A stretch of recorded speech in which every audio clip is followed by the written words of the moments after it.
Hi students, welcome to the machine learning course. In this lecture, I will discuss about activation functions. Now let's see what is the activation functions. Generally, the activation functions are called the heart of the artificial neural networks. Why? Because the activation functions are used for defining the output of the input or the set of input values. So that's why it is called the heart of the artificial neural networks, and this activation function which is used for normalizing the output for a given input values the range between 1 to -1, and the activation function which is the efficient and should be reduce the computing time. Why? Because sometimes the artificial neural networks are trained with millions of data points, and the activation functions which is used for deciding the bound of the output value, and that's why we are using the activation function. In generally, the artificial neural network contains the set of the neurons. Here the each neuron is the weighted average input, and sum all the weighted average inputs and we get the output like this. Here the output does not contain the any restrictions for the range. Why? Because the maybe the taken inputs may does not have the range, restricted range. That's why here we have to decide the bound of the output. For getting the desired bound of the output, we are applying the activation function. Here for that we are using the formula. This is the any activation function. Based on our requirement, we are select the particular activation function, then into summation of this weighted average inputs plus bias. Okay, here this output which gets the some boundary when we are applying the activation function. Now let's see different types of the activation functions. Here we have the mainly three types of the activation functions. First one is the linear activation function, and the second one is non-linear activation function, and third one is binary step function. Here the very first one is linear activation function. Let's see what is the linear activation function. Here the linear activation function also called straight line activation function.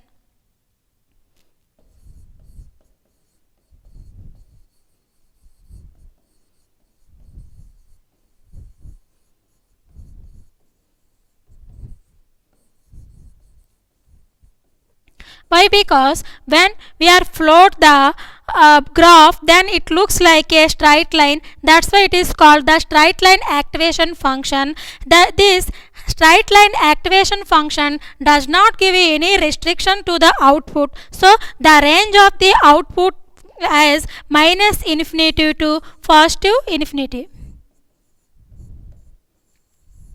And here this activation function is directly proportional to the weighted average of the inputs. Means it looks like a some y is equal to mx.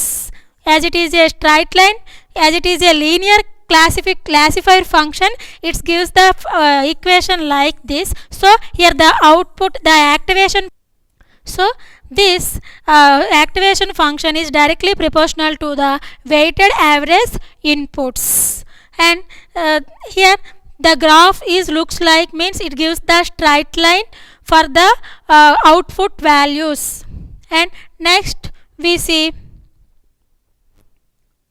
non-linear activation function. Here the non-linear activation function which is frequently used by the artificial neural networks. Why? Because these non-linear activation functions can work any type of their data.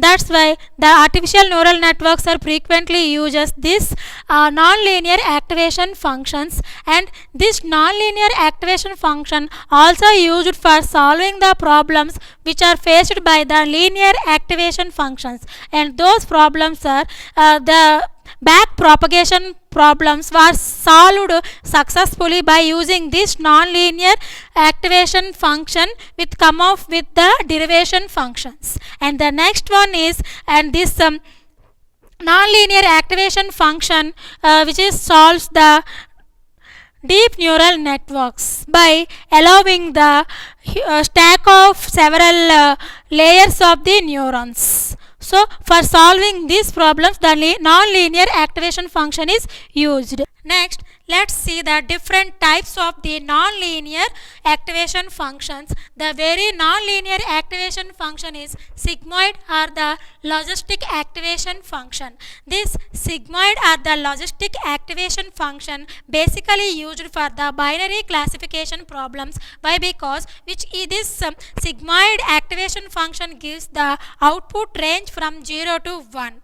As a binary classification problems or gives the results either 0 or 1, and the equation of the sigmoid function is looks like this, which is the 1 by 1 plus exponential power minus x. Here the x is the number of input values, sum of input values, and when we are plot the graph for the output values of this function, which gives like this, it's like a S shape.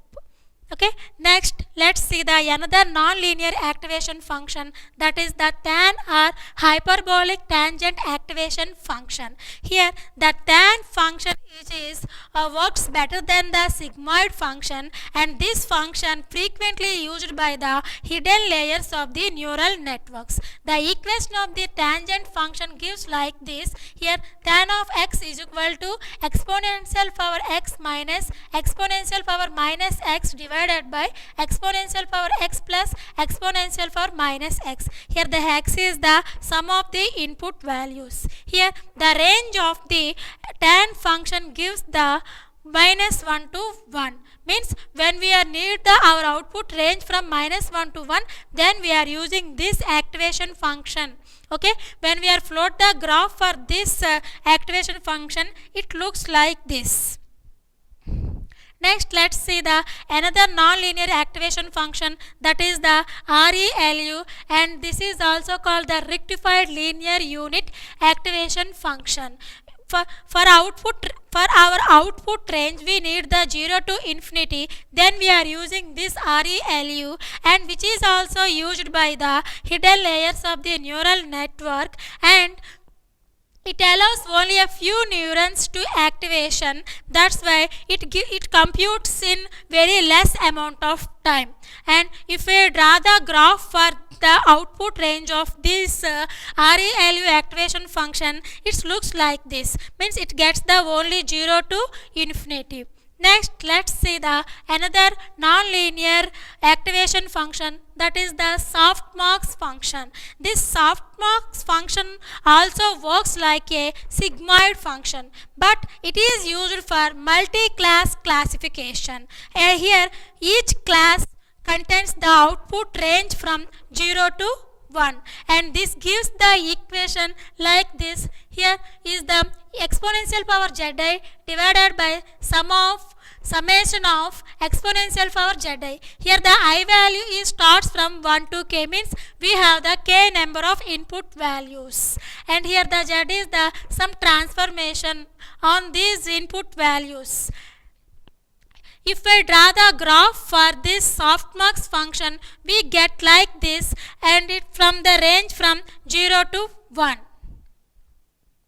Next, let's see the another type of the activation function, that is the binary step function, which is also called the threshold based activation function. If the threshold value is above or below the certain value, then the neuron is activated and send the exactly the same input signal to the another node or the another neuron. Here this threshold value starts with the 0. If the threshold value x get the greater than the 0 value, then it gives the output value is 1. If the threshold value x get the less than the 0 value, then it gives the output value is 0. Here plot the graph for this range, we get like some step. That's why it is called the binary step function. Thank you.